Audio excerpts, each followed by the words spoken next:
Let's hit start stream.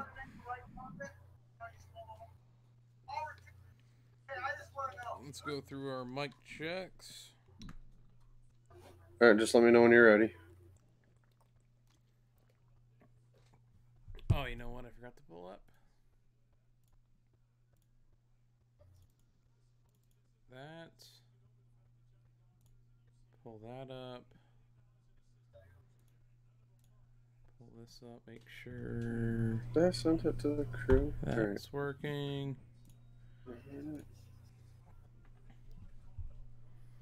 All right.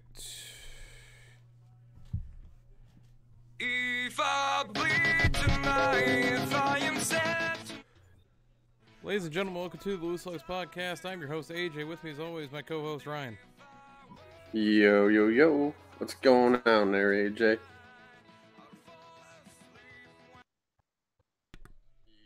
Check, check, check, check, check.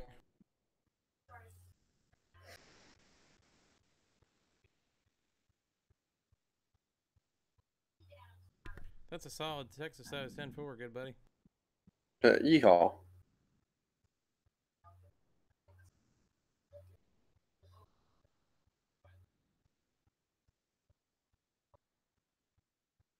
Let's talk like we're in an actual conversation. So, Ryan, what did you think of the schedule? Yeah. Big 10-4, good buddy. I absolutely love it. I cannot wait for the schedule. Gonna see some great racing in 2020. What do you think of the schedule?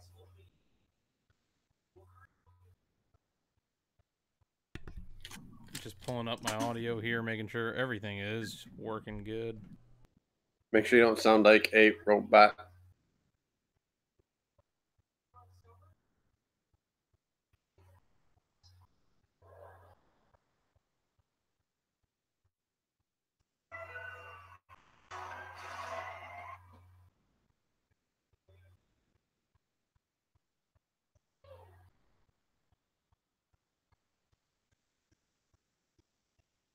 All right, I think it's time to start sharing. Yeah, cool.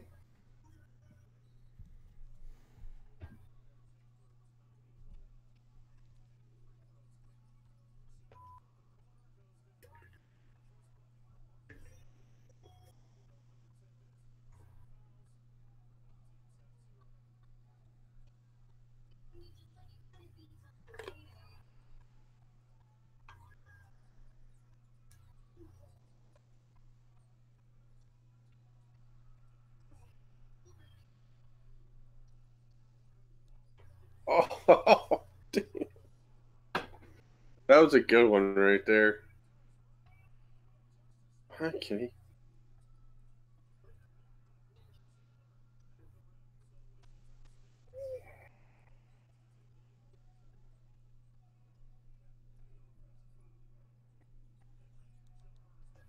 Go to my memo pad.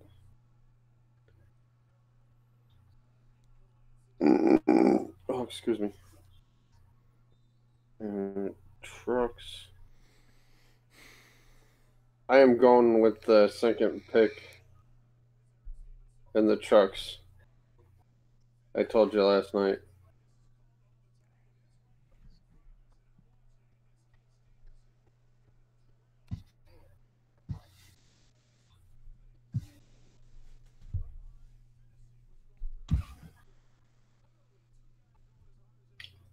Thanks, Pinkford.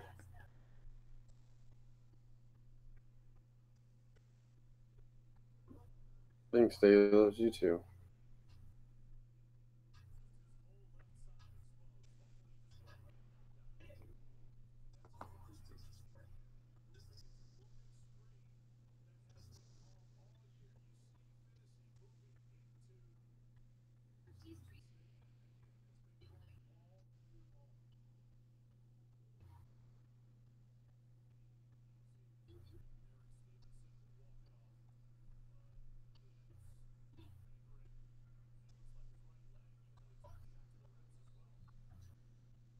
Oh, that movie's gonna be good.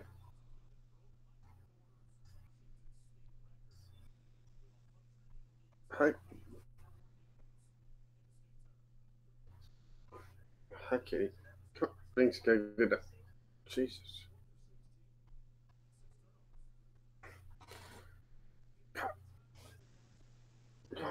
get mama.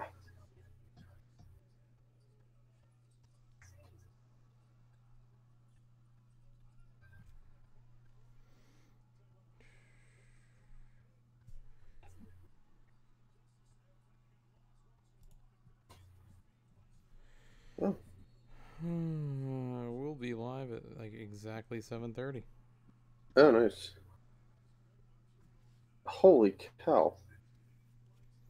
So the weather this weekend in Texas right now, dude, 73 and cloudy Friday, 61 Saturday, 58 on Sunday. And that's, I mean, granted, yeah, we're only Tuesday.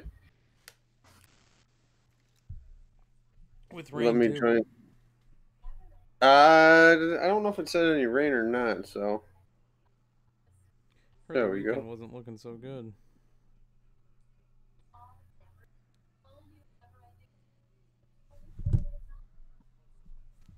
Yeah, I'm in the chat, so I can see AJ's face when he talks.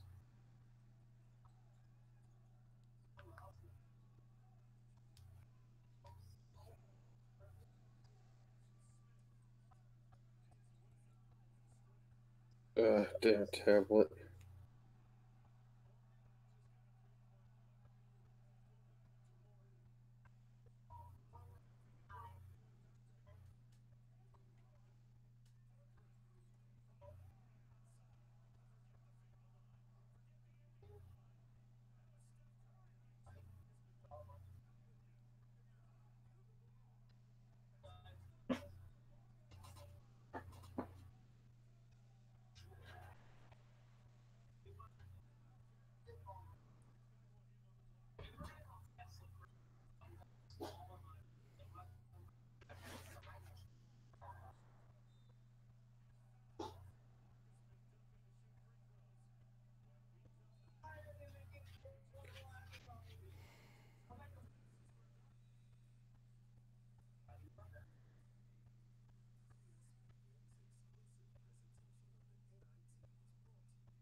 Man, Bobby B's been.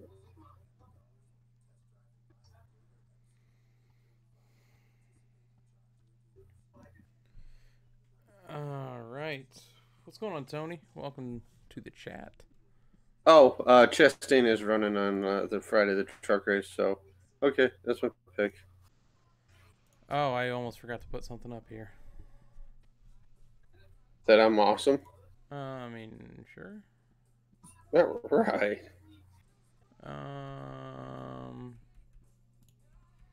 Here we go. Open that up. All right, you ready? Yeah, I'm always ready. Let me lower this down. Let me turn this up. All right, roll an intro. All right. If I bleed tonight, if I am sad tonight, I don't have a job to find.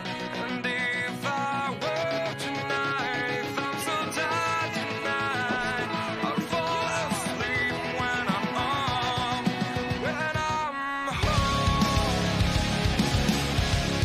home. Ladies and gentlemen, welcome to episode 56 of the Loose Lugs podcast. I'm your host, AJ. With me, as always, is my co-host, Ryan. What's going on, AJ, man? How was the weekend? Man, early day Tuesday. Yeah, you know, well, with opening day being this week, we have some fantasy baseball drafts going on. And most of them are taking place tomorrow night, so here we are on a Tuesday. And boy, what a good day to record, seeing as the news that came out today. I don't know about you, but I am beyond thrilled right now. I've been checking the Twitter pages. There's a couple people not too happy with the schedule, but those are the same people that are probably complaining about our new rules package for 2019. They're going to be complaining about the rules or the schedule in 2020.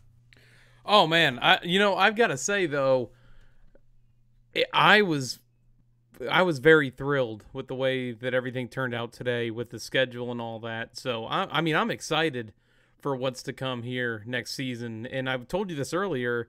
It's unfortunate that we're only a few races in, and I'm already waiting for this season to end so we can get to next season with the way the schedule is laid out.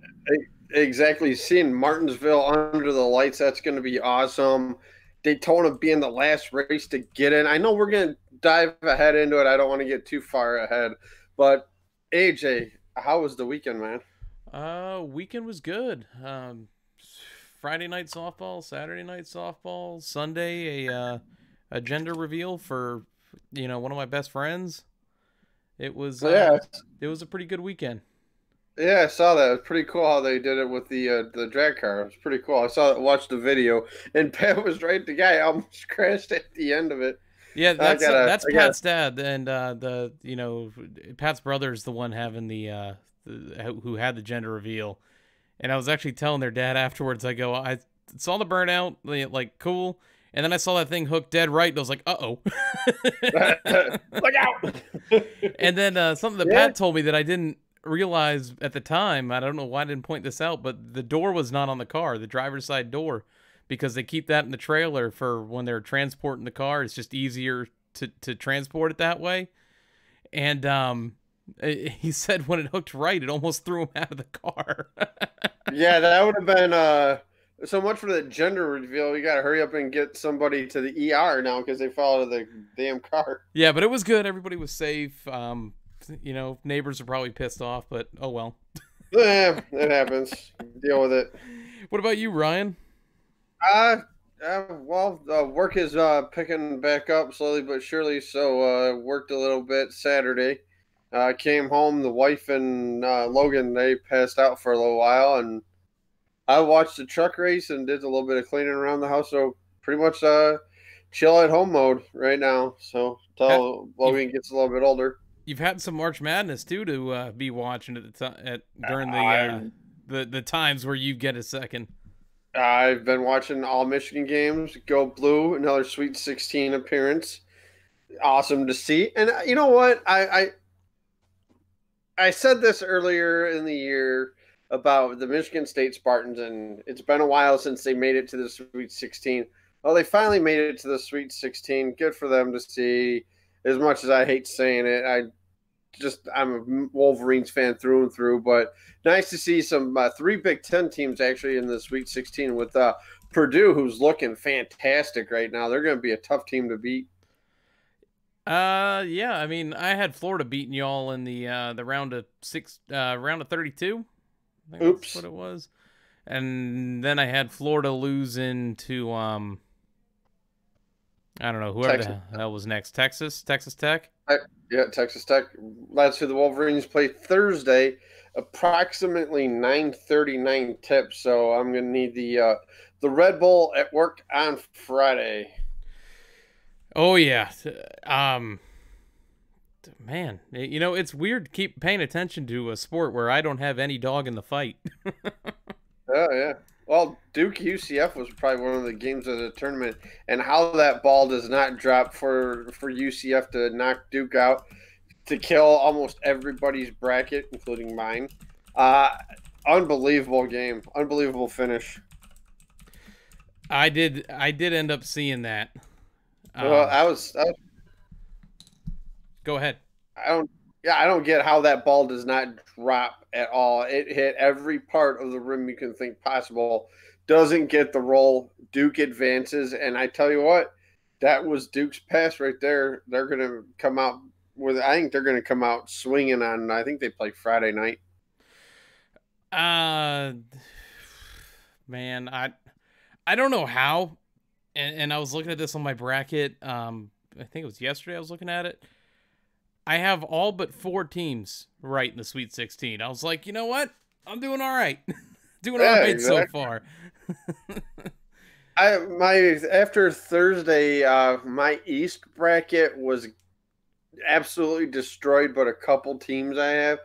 But yeah, I had Louisville over Minnesota. Minnesota ended up winning. And there was another one in the East region that I had I think it was Liberty going to the Sweet 16, and I'm like, there was really no big surprises. I know the national media's been talking about it. No really underdog. I mean, Oregon, they're a 12 seed, but been playing great basketball. So there's really no upstarts or like like last year it was the Loyola Chicago. There's none of that this year in the tournament. And you could have made an argument for UCF when they were in it, but just couldn't come to be against Duke. Exactly. But other than that, yeah, like I said, watched some racing and where's the kid at? He is sleeping right now in his rock and play after a bottle. You got it. One of these days, we're gonna start this show with the baby on it. Yeah, he's we're gonna try to do that hopefully next weekend. Or maybe if he wakes up anytime during the show, which I don't think he will, I will get him on. I know the listeners, the viewers of the show want to see him. So, but yeah, he's hanging in there. He's a tough little son of a bee. You tried to say it there. Yeah, I know I did. I tried to say it, but I couldn't. I'm trying to keep it PG, maybe PG-13 every now and again. Well, Ryan, we have a gigantic elephant in the room that we need to get to. So, what do you say we go over some gas and go and recap Martinsville, seeing as how? And what? Go ahead. Yeah, and we also have an epic Ryan's rant today. Oh, can't wait. Here we go. Gas and go. I am going on the limb.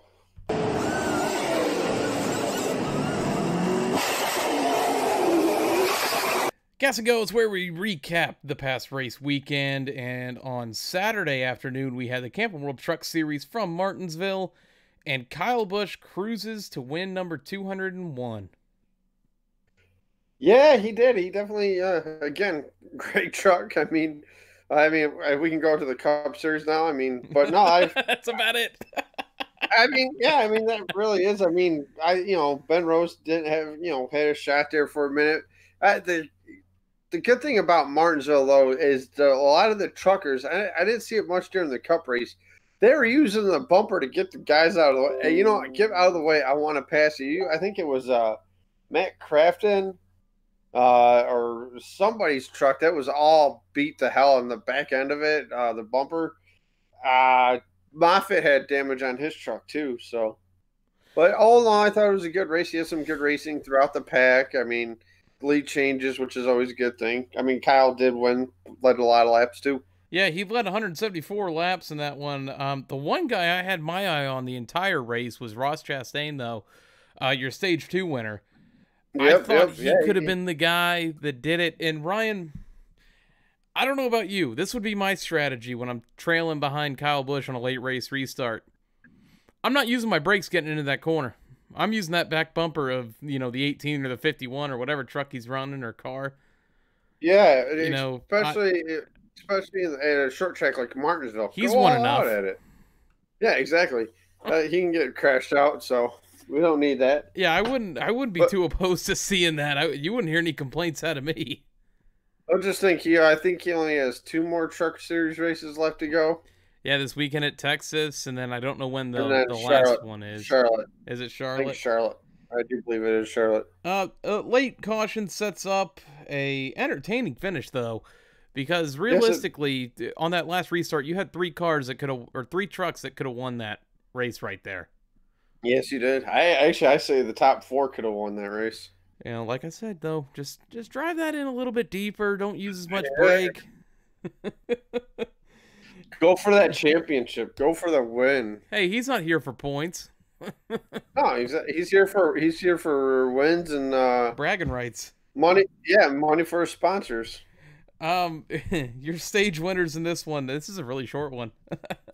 Yeah, stage winners. I mean, go ahead if you have more, please, because I don't have much more from this race. It's a short track, so short. Yeah, I mean, there's a couple spins here or there, nothing too serious. No temper. I think it was Crafton got upset at Moffitt. They did the in-car radio saying that if Crafton would have got to the 24 or no, not the 24. Yeah, the 24, that he was going to wreck him. And that was, and Kraft never got anywhere near him after that happened. I don't think anything was said during and on pit road after the race or anything like that. So nothing too crazy happened.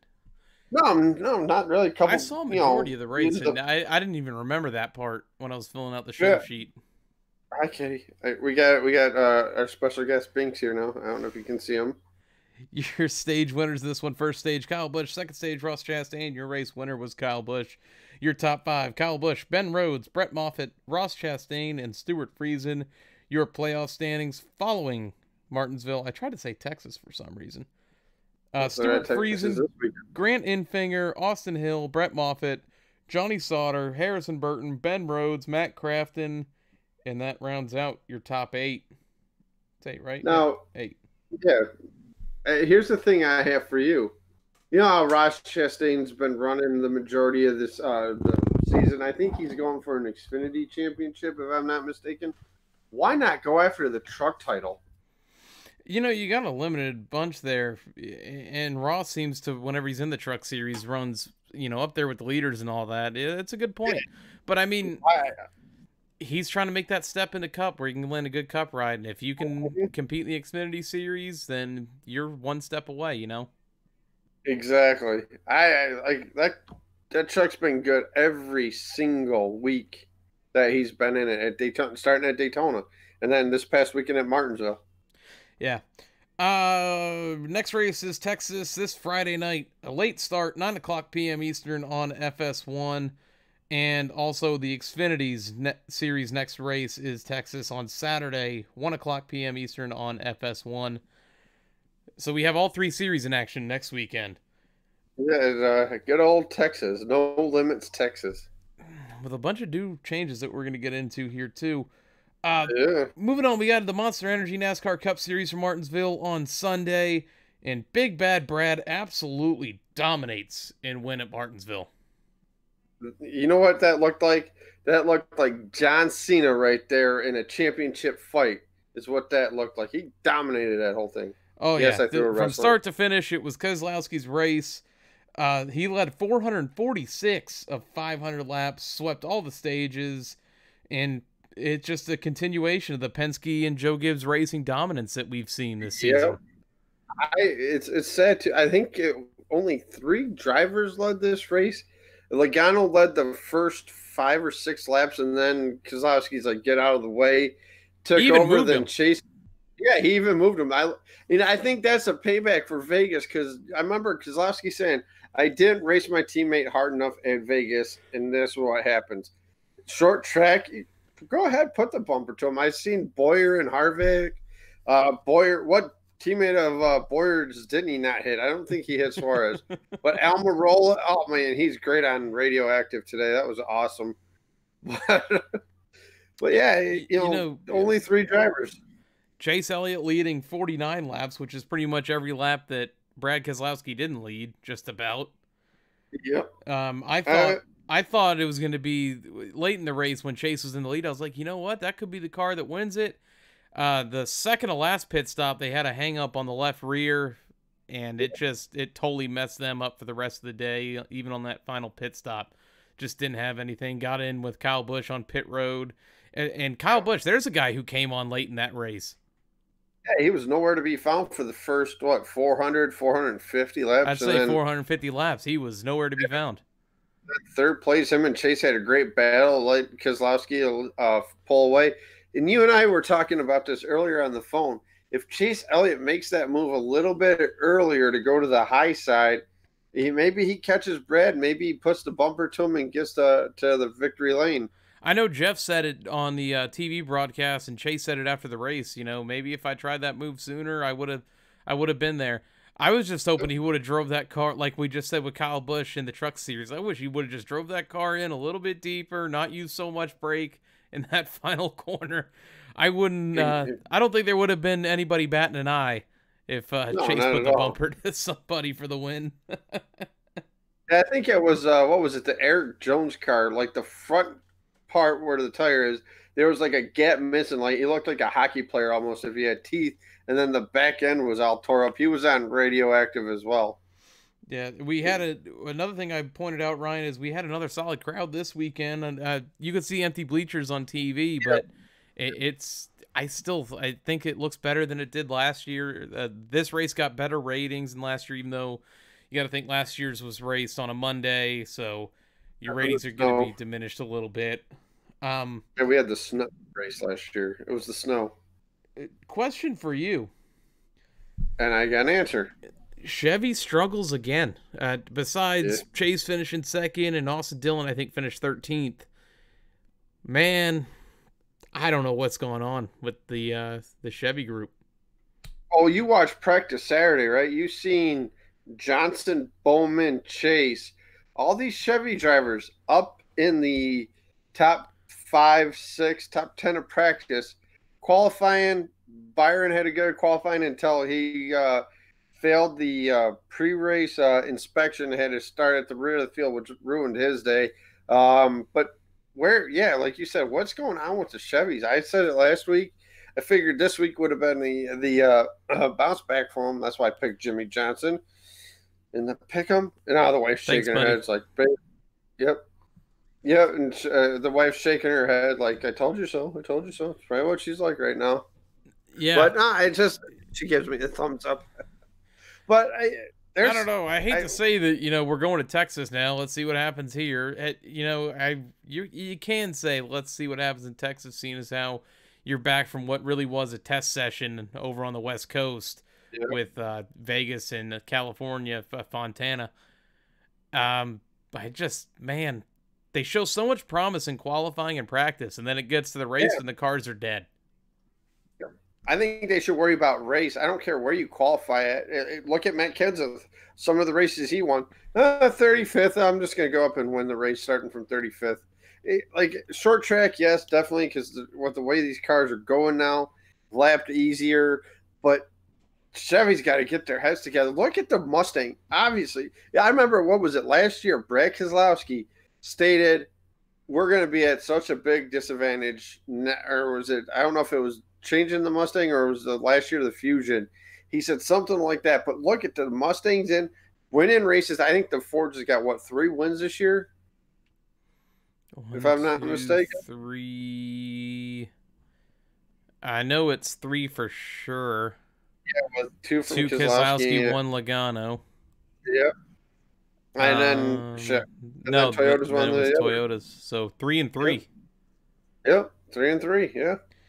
I mean, if you're a bigwig of Chevy or like Childress and Hendrick, why don't you guys collaborate? Hey, what are you guys doing different in the race? Or even with Ganassi too, the 3 of them guys, since they're the big 3 of the Chevy organizations, need to get their heads together because Ford did it. Look how well the Mustang's running. Toyota, they've been running well this year again. Chevy's not. There's only a select handful of Chevy drivers that you see up in the top 15 every week. The rest of them are lollygagging on down 20, 25th, getting lapped. Yeah. I thought this race in general, though, was pretty entertaining. You had a lot of guys using their bumpers on each other. You had Eric Jones and Kyle Larson get into it on the back straight. Pretty much for a whole lap, they were stuck together, it seemed. Oh, yeah. Yeah, I mean, like I said, the teammates with the Boyer and Harvick, and then Boyer and, like I said, the rest of the teammates, like, he was on radioactive, and you hear him say, oh, because it was after he got caught on speeding the second time, and all of a sudden you see, I forgot exactly how it was worded, but then obviously you've seen all these expletives on there, and I'm like, oh, he ain't happy. Yeah, he's a little pissed. Go Clint Boyer, though. Ryan, this was the second week in a row we've had, well, not second week in a row, probably about third week in a row now. We've had some tire issues, but I think it was mainly due to the brakes overheating in the corners, melting the bead of the tires. But they said during the broadcast, too, they hit the brakes almost 1,000 times for a 500-lap race there. Well, I think I was telling that same story to we were watching the race at Pat's house, and I think I told that same thing to Pat. I was like, you got to think, It's 500 laps at a track like this. You're on your brakes 1,000 times. 2 corners times 500. Simple math. Duh. But I would hope I would hope so. I got to use the duh sound effect on that one. But yeah, it's really a mental toll when you go to short tracks, just because of the amount of laps, the amount of times you're on the brake, back to the gas. Oh, yeah. You know, it's just repetitive all race long, and you don't think about it at the time, but it's got to take a toll, you would think. Also, great weather this weekend in Martinsville. Yeah, compared to last year when it was snowing. They said, I think they said the temperatures up in the 70s. I ended up talking to a gentleman on one of the NASCAR Facebook pages, posted a picture of him and I don't know if it was a girlfriend or a friend, but of the seats he had at Martinsville. I think he was between 3 and 4. It looked like he had some really nice seats. It's like, hey, you guys got great weather. And he's like, yeah, it was absolutely beautiful. I know there are people posting that they got sunburned compared to last year when they were in a winter coat. They got freezer burn. Yeah, I'd rather have sunburn than freezer burn. So, they probably had a great bird's eye view of what I was going to talk about next. Well, how about that burnout from Brad Keselowski? Oh, unbelievable! Oh, wow, he said he learned something from Logano. He was on Race Up today, and Jeff Gordon mentioned it that he did a downshift during the burnout as well. And Gordon mentioned that on Race Up, and he's like, "Yeah, I learned that from Logano." Yeah, when Logano does the cyclones, I've noticed every time he has a burnout, and I love seeing that type of stuff because it's just you don't see everybody do it. But the thing I thought with Keselowski's was cool is where his crew was on the track, stopped right in front of him, got the tires spinning, did a burnout right across the front of him. Like that was it. Truly comes down to it's a total team effort, and there's Brad getting the pit guys in on the burnout, which was cool. I always love Brad Keselowski's victory celebration too. Always gets the American flag, burns out with the American flag in there. It's pretty cool. I've always loved that. I don't know if you've noticed this in this year. I don't know if it was there last year too, but does it look like there's a GoPro on the top of that flag? I think the American flag. Yeah, when he grabs the American flag, it looks like there's like a little GoPro on the top of it. And I noticed that with Kyle's last week too. It looked like there was a GoPro on top of the flag. Interesting. But I've never seen any video from it, which is something I've wanted to see, you know. Exactly. And it was funny too on Sunday, just after the command, I checked Twitter out, Facebook. People are like, that was a weak command. I was listening to it on the radio, and I thought the same thing. I'm like, wow, really? We need to get that. All right. We need to get the lady from that was at we need to get JJ Watt back. Yeah, JJ was pretty good. It was one of the West Coast swings. I think it was. She took her hat off. I can't remember what track that was, but she got into it for the Xfinity race. I can't remember what race. Was it Phoenix? Was it ISM? It might have been Phoenix or might have been Atlanta though too. That was Atlanta. Phoenix or I remember making the Talladega Nights reference to you. Yeah. You said Phoenix. Sarah thinks it's Phoenix. That's what I initially had thought it was Phoenix, but I mean that's all I have for this race at Martinsville for a recap. Keselowski dominated it, man. Yeah. Start to finish, it was Keselowski's race, and then he makes a comment after the race. You know, I think Chase might have had a better car. No, sir. That honor was all yours today.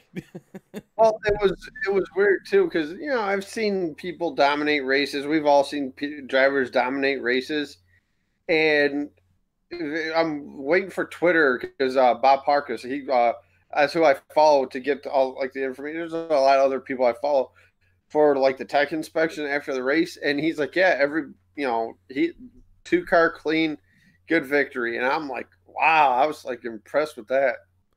Yeah, it was just, what do I call it? Dominate. An ass whooping? That was an arse kicking right there. That was an arse kicking. The only thing before we move on, I don't know if you have this down, but Austin Dillon, Matt Tifft, Ryan Yeah, I Preece had that missed. in our next segment, but go ahead and say it now, Because this is because I always tag you in it, but then you tell me to do it. I finally do it, but it's in the next segment. But no, Mr. We have some Lugnut, sponsors this week, Ryan. Yeah, yep. Thank you, Austin Dillon, Matt Tift, and your pick, Ryan Preece, by the way. And also thanks Kyle for Busch in the Truck Series. Yeah. Oh, yeah, he did. Yeah. Yeah, my pick Ryan Thanks Preece, for the but he shout still out. beat your pick Jimmy Johnson. Yep. Now, Loose Lugs Podcast Nation or family, if you're a Jimmy Johnson fan, are you concerned? I The think wife is giving me the transferred from last the wife year. is giving. Yep, the wife is giving me the thumbs up. You got a new crew chief right now. Maybe there's no chemistry. The chemistry will come in due time with these two. I got a feeling. I think to me personally, I think it's Chevy as a whole. It's not just Jimmy Johnson. It's not just Alex Bowman and these other guys. No, and up until this past weekend, Ryan, it's been Kurt Busch. Kurt Busch has been the consistent one from the Chevy camp. And I don't think he's had a finish better than, what, 4th? Oh, not at all. So, yeah. I think it's time to start wondering what the Ford figured out so quickly that Chevy still hasn't figured out from last year. I tell you what, Ford must have a hell of a development program to get that. Yeah, exactly, to get that Mustang going the way it looks right now, because they're hard to beat. Excuse me. So your stage winners in this one, Brad. Ryan, go ahead and guess. William Byron. Wrong. One more guess. Yeah. Brad Keselowski. Yes, sir. Brad Keselowski sweeps all 3 stages. Your top 5. Trickle was in there too. What's that? Old Trickle was in there too. Your top 5 in this one: Brad Keselowski, Chase Elliott, Kyle Busch, Ryan Blaney, and Denny Hamlin. Your playoff standings following Martinsville: Kyle Busch, Brad Keselowski, Denny Hamlin, Joey Logano, Kevin Harvick, Ryan Blaney, Eric Almirola, Martin Truex Jr., Chase Elliott, Kurt Busch, Kyle Larson, Eric Jones. I got it right this week. Clint Boyer, Ricky Stenhouse Jr., Jimmy Johnson, and Daniel Suarez. Your next race is Texas this coming Sunday, 3:00 p.m. Eastern on FS1. I thought it was Fox. It is Fox. I said FS1 even though I wrote down Fox. There's a car that really impressed me. Was Ryan Blaney. Wasn't Brandon Jones, was it? No. Ryan Blaney. He impressed me, and Denny Hamlin to come back and finish 5th after that pit road penalty that he had. I think it was speeding, to come back and finish 5th at a short track like Martinsville. And even he was battling with Kyle Busch at the end. Yeah. It was those 3 guys. They were right by each other too for that finish. Uh-huh. How about Bubba 17th? I know he was. He wasn't too happy. So Ryan, being that I beat you in the picks from last week, tell me where my driver finished and where your driver finished. You had Ryan Preece, who finished 16th. Jimmy Johnson finished 24th. Yeah, you picked a big name. I picked a small name. Yeah. Maybe I might pick a small name this weekend and see what happens. Ooh, foreshadowing. I like it. Yeah, foreshadowing. Right. Give everybody, all the listeners out there, it's like, who is that guy going to take in his picks this week? Well, let's get one step closer to it, Ryan. We got some big news to talk about. Let's get into some tire rub. All right. Left side. Pull this left fender out, left side. Tire Rub is the point of the show where we go over the news of the week. And before we get to the big news, some changes are coming to qualifying starting this weekend in Texas. Quick little rundown for you. If you don't make it to the start-finish line in time to start the round or start your qualifying session, you will start at the rear of the field. No matter what your round 2 qualifying score was or round 1, you will start in the back to start the race. You can no longer stop on pit road either. Once you go, get onto pit road, you got to go. On track. Here's my only issue is they're going to sit in their pit box area until like 2 minutes to 1:45, depending on what track they're at, and then they're all going to go at one time. I think the issue is going to be they're going to get to the end of pit road and they're all going to stop on the apron. Like the back straightaway, out of the way. Yeah. So, why would you do that? Because you would lose so much momentum and so much speed unless you run multiple qualifying laps. But why would you want to use up tires?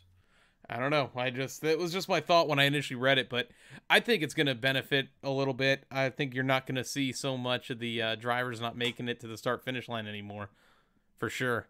Yep. And I like that. If you don't make it back to either round, your qualifying time does not count, and get your ass to the back and work your way to the front if you think you have such a good car. Correct. And now I'm glad they finally I'm glad they're finally stepping up rules on this, because after California, that was a debacle. Oh, yeah. Absolute train wreck. I don't think you'll see that anymore. No, I don't either. Ryan, I'm going to play the breaking news sound effect, even though it's not so much breaking news anymore, but it happened within hours of us starting this show. So here we go. We got some breaking news. All right.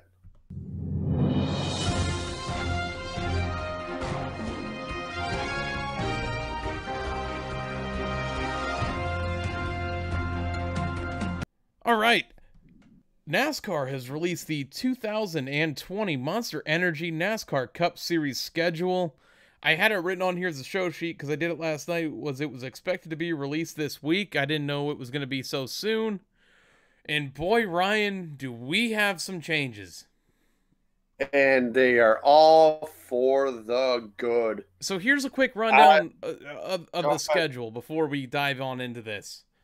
Naturally, first race season, Daytona 500. Then, as opposed to what we've seen in recent years, we're not going to Atlanta. We're going immediately out to the West Coast for Las Vegas, Auto Club, and ISM.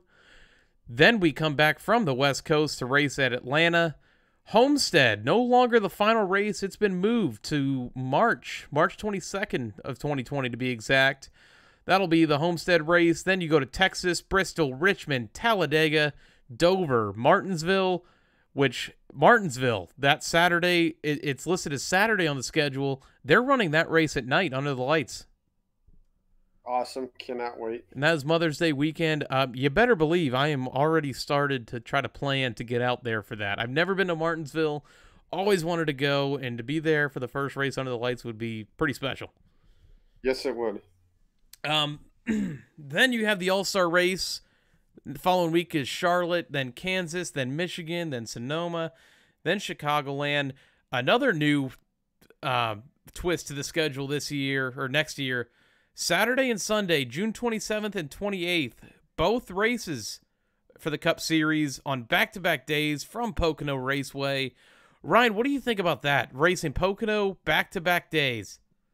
I'm all right with it. The Indy, I don't know if anybody in here or any listeners follow IndyCar, but they do a dual Indy trade as well. They do a Saturday, Sunday race as well, which I'm all for it. Give it a shot. See how it goes. They're also on Twitter during that weekend. They are also going to have the ARCA cars out there, Xfinity and Truck Series racing. So you're going to have all the series out there possible. It's going to be a pretty exciting weekend. And how are you going to get that in? Are you going to run, say, the ARCA and Truck Series race Friday? Or ARCA Xfinity on Friday? Trucks on Thursday? Yeah, you could do something. They don't have lights out there. What's that? They don't have lights out there. No, they do not. They need to. But they did expect the Truck and Xfinity schedule to be released later this week as well. Oh, did they? Okay. Week. So we'll find out then for that. I think it's going to be cool. It's something way different than what we're normally used to. So to see Pocono on there twice, I thought it was like, week A was Pocono and then week B was Pocono, like back-to-back weeks. I didn't know it was back-to-back days. Yep. Which, hey, give it a shot, man. Pocono is one of those controversial tracks in the sense of people want to see only have one date on the schedule. Well, they've kind of made it one date on the schedule. It's just back-to-back days. Here's my thing. Here's my thing with this Pocono. Remember how they were talking about Pocono doing the road course? That's another very good possibility that I saw somebody mention. I don't think you could transform it in time to get. I mean, you could already have it. I mean, you could already have it set up, but then say Saturday would be your traditional Pocono, and then that Sunday would be your road course Pocono. Yeah. A thing I was thinking about, Ryan, just now as I'm looking at this, these guys are going to be racing, what, 800 miles in 2 days? Yeah. Cup guys, miles plus practice and qualifying for both events? Yep. That's going to be nuts. Obviously two different cars, so. Yeah, that's another thing, getting all the cars out there for that race. Wow. There's a lot. Yeah. I wonder if Kyle sweeps both of those races. That would be something. Probably. Moving past Pocono, they go to Indianapolis for July 5th. That is no longer Daytona.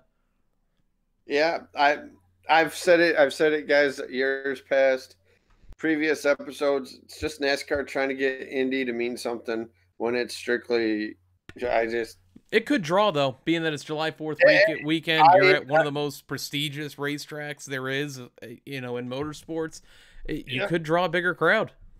Yeah, I mean, kudos for the shot. So let's see what happens. Yeah. After Indianapolis, it goes Kentucky, New Hampshire, Michigan again, Watkins Glen, Dover, and your new last race before the playoffs begin is Daytona. And that's also the Saturday night race. They're keeping it the Coke Zero 400. That's going to be absolute mayhem. A? Yes.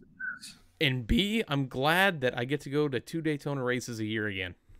Exactly. It's a little bit later in the summer, so it's not so hot. Yeah, you said you weren't going to go this year. I'm not going this year. It was too hot. Last year, I was freaking dying up in the grandstands. I'd go. But, and another thing I find cool is that you're starting the regular season with Daytona, you're ending the regular season with Daytona. Yep. I kind of wish they'd end the whole thing at Daytona, but you may see that down the road.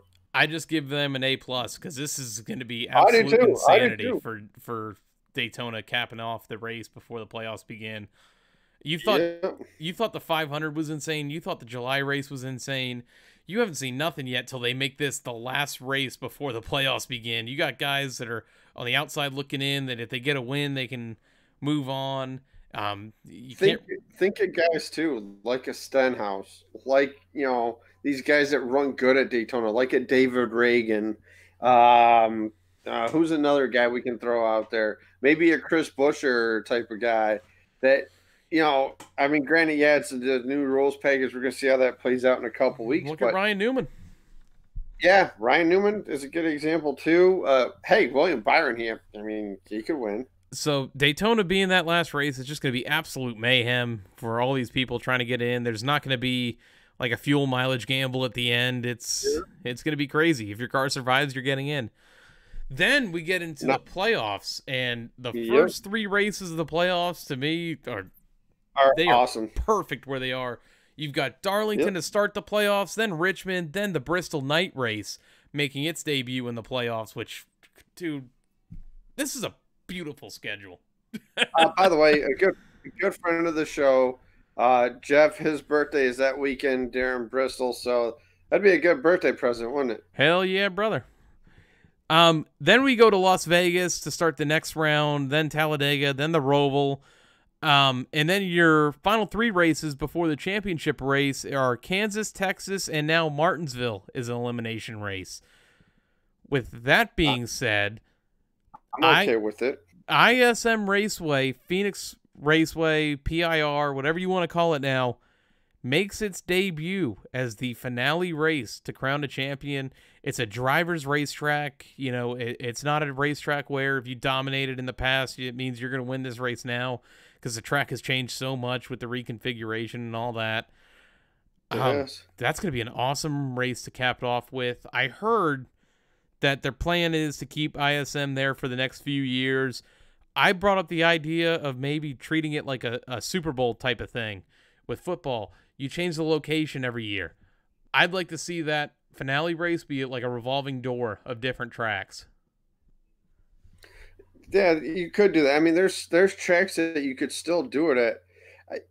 Like you could obviously you got Phoenix, warmer weather. You go back to Homestead, you could do it at Daytona, Atlanta, Texas, Atlanta would get the race again. Fontana maybe cancel their. Martinsville, Bristol. Yeah, I think the weather you got to look kind of average of the weather temperature, and what is it, November 8th. Before I get too far into this, Ryan, I missed this in the first part of us going over the schedule. Between New Hampshire and Michigan, there is a 2-week off period. Yeah, I don't know about that. I don't know if I'm too keen on it. But you got to think though, that 2-week period right there. After that, like you said, they come back. They got Michigan, Watkins Glen, Dover, Daytona to get into the playoffs. And I think it was Keselowski or Gordon said it on Race Hub. It gives the guy, Cole Pern, excuse me, gives the guys a chance to re-energize their battery. Spend a little time with the family. Especially during the season, you don't get to spend much time with the family anyway. Perfect for them. Then you get that 4-week stretch to get into the playoffs. It's just a perfect schedule. I didn't think there would be, and this is just my opinion. I know other people have differing opinions, but this to me, this is the schedule I've been wanting. Like something like this. And then next year, when the 2021 schedule is released, the 2021 season, the deals and the contracts of all the tracks change, so you could see new tracks come in to the Monster Energy schedule, which is like another road course or a fairground speedway, Iowa Speedway.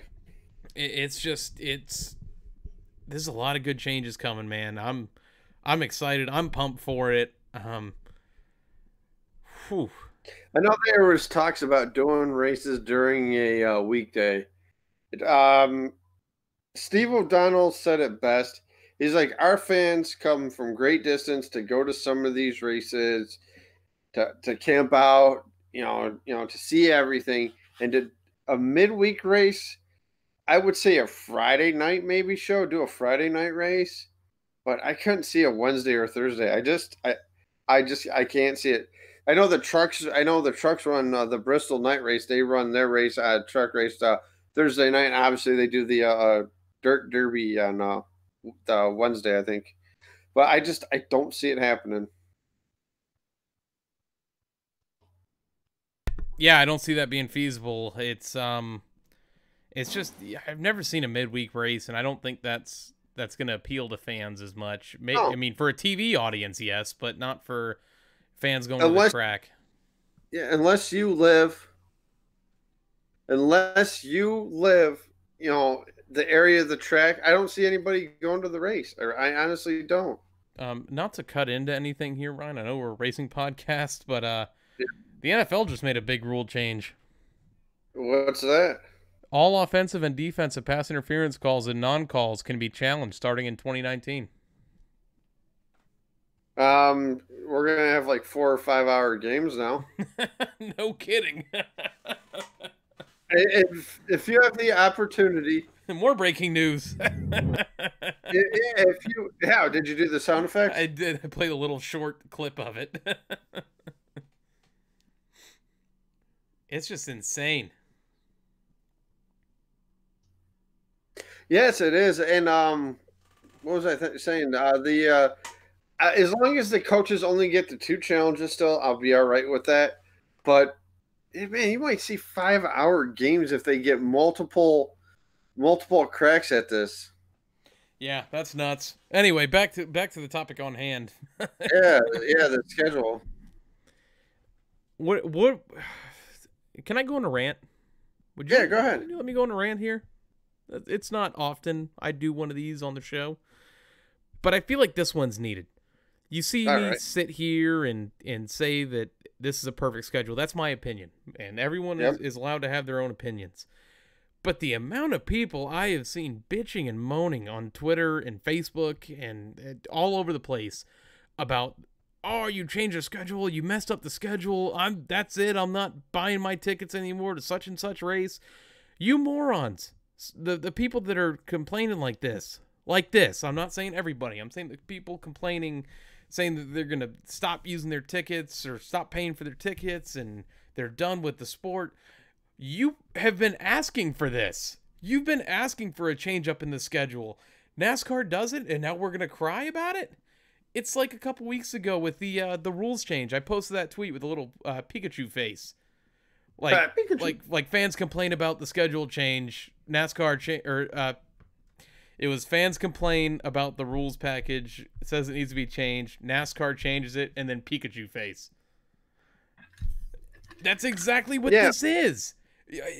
I don't understand how we can sit here as a fan base and ask for all these changes and changes and changes and changes, and then when it happens, complain about the changes being put into effect. Really? Let's get a grip here. Yeah, I just I don't get these people. Like you said, it's the people that are complaining about the rules package, and before the races even began. Now you got, like you said, these people are complaining about this. Look at it's a great schedule. It's a mix of tracks, especially during the playoffs. Darlington, Richmond, Bristol is your first 3 races. That's pretty different style. It's so entertaining. Granted, Kansas, Texas, the round of 8 are still the mile and a half, but they're different kind of mile and a half. You don't have all these mile and a halves that you used to have anymore in this. It's awesome. We wanted a change. We got the change. Why are we bitching about the change? Exactly. It wasn't even a half hour old before I started seeing my first complaints. And I even posted that on our Twitter page. I said, well, I guess I see it didn't take long to start complaining about this. It never does. Oh my God. Hey, they got a Ford Flex. Sarah's watching House Hunters, and they're driving around in a Ford Flex. And on the way out to one of the races we went to, Sarah was driving her Ford Flex, and Jeff and his wife Amy were thinking of getting a family vehicle. And Jeff's like, "Oh, what's this? A Ford Flex?" I kid you not. 2 minutes later, we get stuck in traffic and almost to our house, and we see a Ford Flex, and Jeff's like, "Hey, Amy, look, a Ford Flex." And every time we seen a Ford Flex, we all goes, "Oh, ooh, a Ford Flex." And then the movie Daddy's Home comes out, and Will Ferrell's character is talking about a Ford Flex. And I seen it on the show, and it just brings back memories of going to a race. I needed like a little story time with Ryan Button. Hey, I didn't know I was going to see a Ford Flex when she's got TV on. So now, I'm trying Ford to Flex crashes through your camera. window back there. Everyone sees a Ford Flex, like, oh, throw Ryan sponsored by Ford. That's right. That's why I ran on that. I like the schedule changes. Ryan, you said you like the schedule changes. I love the schedule changes. I mean, like, obviously you can't take away starting the season at Daytona for the Daytona 500. I've heard there was talks about possibly doing that. You can't do that. Leave the Daytona 500 alone. Leave it at the biggest race of the year, be the first race of the year. I'm with you with the final race. I think they should mix it up with the tracks, depending. Maybe go Texas, flip-flop. You can do that. I mean, I think all these Talladega. Imagine Talladega, the final race of the year. It'd be nuts. Yeah, it would. It'd be insane. And how about the Roval for a last race, or maybe even do Charlotte normal as the last race? You got so many different options. Yeah, thank you. Took the words out of my mouth. Here right now with the schedule, I'm interested to see the back-to-back at Pocono. See how that does. See how it does draw fan base wise, and what they do with the like I said, Trucks Xfinity and ARCA series that weekend out there. Yeah. I think you hit it on the head. I think we've now beaten it to death, even though we're probably going to talk about it for some weeks to come now. Yeah. Moving on, though, switching gears, let's get into some social media, Ryan. All right. Social media update this week. We are at 1,102 downloads on Podbean, iTunes, and Stitcher. We're at 280 followers on Twitter, 72 likes on Facebook, 25 subscribers on YouTube.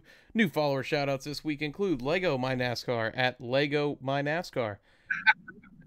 We have nice. Johnny Rhodes at John_F_Rhodes. We have Sharon Mast, wife of Rick Mast, at yeah, underscore yeah 22. Podcast shoutouts this week include Lap Traffic Podcast, the PTM Racing Podcast, the My Opinion Therefore Fact Podcast, the All Turns No Breaks Podcast, the 3 Wide Podcast, the Side Draft Podcast, the Masscast, and the Final Lap Weekly. Some places you can find us on iTunes, Podbean, Stitcher, and YouTube by searching in the Loose Lugs Podcast. Make sure you hit the subscribe button, hit the follow button, turn on your notification bell so you can hear it ding. Ding. Right, there it is. Well, it was a late start on that ding. I was getting adjusted. That way you get notified every time we upload new content or go live here on YouTube. And you can find us on Twitter at Lugs Podcast. You can tweet us about the show using the hashtag LugsPod. And on Facebook, we are in your search bar, the Loose Lugs Podcast. Our personal Twitter handles myself, even though I use our Lugs Podcast account to tweet pretty much everything. But my personal is at Grey Goose F150 if you want to see the same tweets I post on our podcast page. And Ryan? R Rencola 88. Ryan, that ends our social media shout outs. And it's time for you to get to work and do a little rant. You said you had a good one this week. Take it away, my friend. I do. Really quickly, AJ, before I start with the rant, how many followers did you say we had again? I missed 280. Okay, and then the what was the other one? I'm trying to find it on your little notes that you put here. The downloads. That's it. The downloads. 1,102. There you go. All right, 1,102. I thank all 1,102 of you for giving us a shout out, giving us a listen here. Hope you like the content we provide you each and every week here on the Loose Lugs Podcast. Word. And I know this has been some of their favorite moments of the show is the rant segment, as I tend to go off the handle sometimes. And this week I'm going to do it again. As you can tell, I'm trying to focus right on this camera right here because I tend to look at the little box I have in my corner that I can see myself. But I'm searching Twitter, I'm watching Twitter, and they focus in like they're doing the interview with Ryan Blaney, and all of a sudden you see Daniel Suarez walk by and he gets sprayed with something. So I'm searching more, and they're like, I can't believe people were throwing stuff on the track after the win by Brad Keselowski at Martinsville. This is the dumbest thing you could possibly do. I hope security finds these people that are throwing this garbage on the track. It was a few years ago when they did it at Talladega when Jeff Gordon won, when everybody was throwing their hard-sided coolers on the track. You don't get the cooler on the track, you're going to knock somebody out. But yet now you're going to load up a full beverage, probably a beer, or a soda and throw it onto the track and possibly injure somebody really bad, or B, get yourself banned from the track. I've gone to numerous races where I've seen drivers win that I did not want to see win. Case in point, Denny Hamlin, Kyle Busch. There's a couple other drivers driving down to Bristol. Yeah, I respected Casey Kane, but to see him win, I'm like, I drove to Bristol to see him win. But no, it's just, I understand the passionate people, but then there's people that take it to the next level, which is so stupid to throw stuff at a car. Like I said, possibly injure kids, fans, other people around the workers, the crew members, anything. Stop being so damn stupid. Word. I mean, I just thought I tagged you in the video, but no, I saw it. I saw it's it. ridiculous. It's ridiculous. Yeah, like I said. Oh yeah, another driver I seen when I didn't really care to see win. Brian Vickers. Really? You think I'm going to throw my cooler on the track? No, I spent a lot of money on that cooler. I'm keeping it. Yeah, no, I see where you're coming from with that, and I've beat that horse to death too, and saying it's so stupid to throw stuff on the track. I thought we learned our lesson in the past, that time that Jeff Gordon won Talladega, and we saw the beer fly from the stands, which, hey, that was granted. I thought it was a bad call at the time. Yeah. I mean, it just, like I said, who's to say I'm not there, with my son, and, people are throwing stuff, it hits him, or hits me, or hits anybody. It's ridiculous. Yeah, I mean, me and this Kyle Busch guy got it, not really into it, just talking. We had a verbal, talk. A verbal and disagreement. Verbal disagreement. Like, Kyle Larson just won the race. I'm cheering for him and everything like that. And the guy's like, "Oh, Dale Jr. fan, you need to shut up." I'm like, "I'm here cheering. I'm here enjoying myself." And the guy's like, "How many wins does your driver have?" And I'm like, "The same amount as your driver has now." And that was the time Kyle had no wins and Junior had no wins. He shut up and he walked away. I mean, it's like I said, it's ridiculous. So you go to an event like this and you throw beer cans onto the racing surface or a beverage can. How's that? It's not like in hockey when they score a hat trick and you throw a hat onto the ice. Although at Michigan, we did see a straw hat out there. Well, somebody scored a hat trick, I think. Oh, man. Does that do it for your rant this week? Yeah, it does. Let's get into the white flag, Ryan. Good rant this week. Wait, one more. Wrestling fans, I'm going to say this right now. WrestleMania looks weak as hell this year. Looks like a dud. Yep, I'm there. I have no hopes going into it. I'll still watch it. I know there's some wrestling fans that listen to the show, but nothing really comes out, grabs me. It's like that match I got to see. Although I do give props to Charlotte, Becky, and Ronda for main eventing the show. Cheers to that. Yep, I'm all set. Now what do you say we get in the white flag? Time to kick your arse. Tight, keep working the mirrors. In line with you, coming to the white. Only two.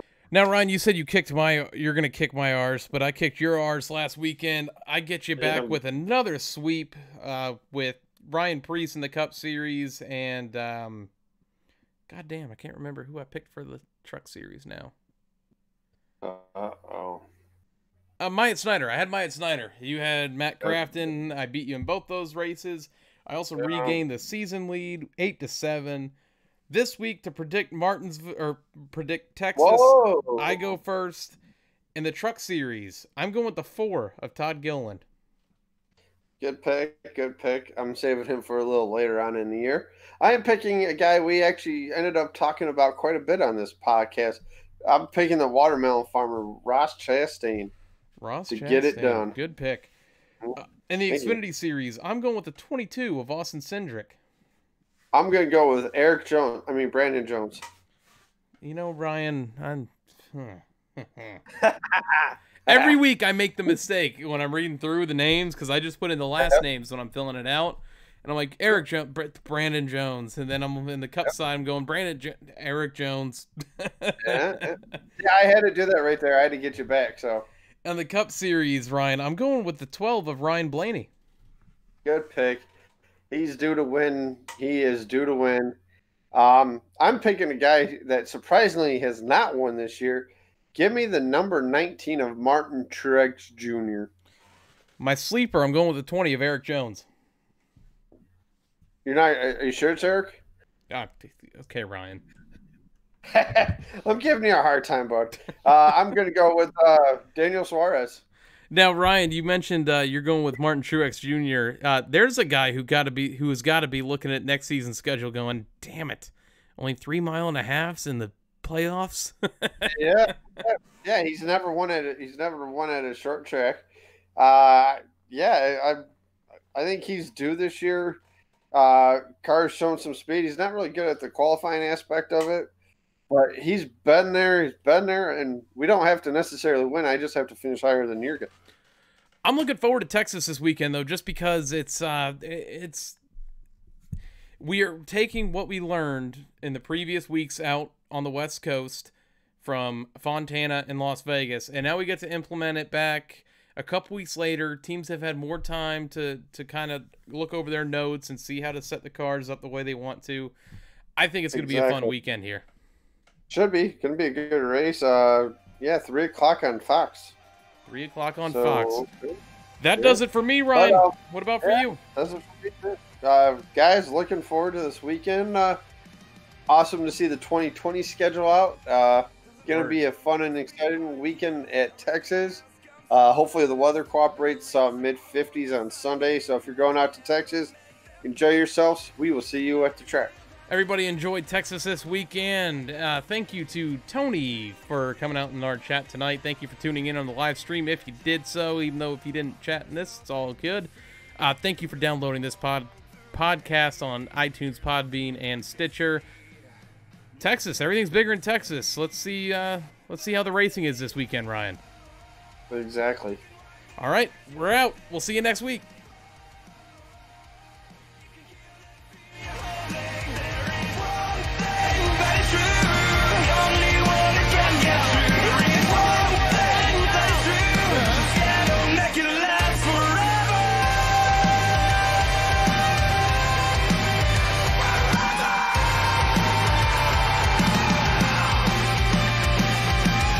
Wonder why I can't feel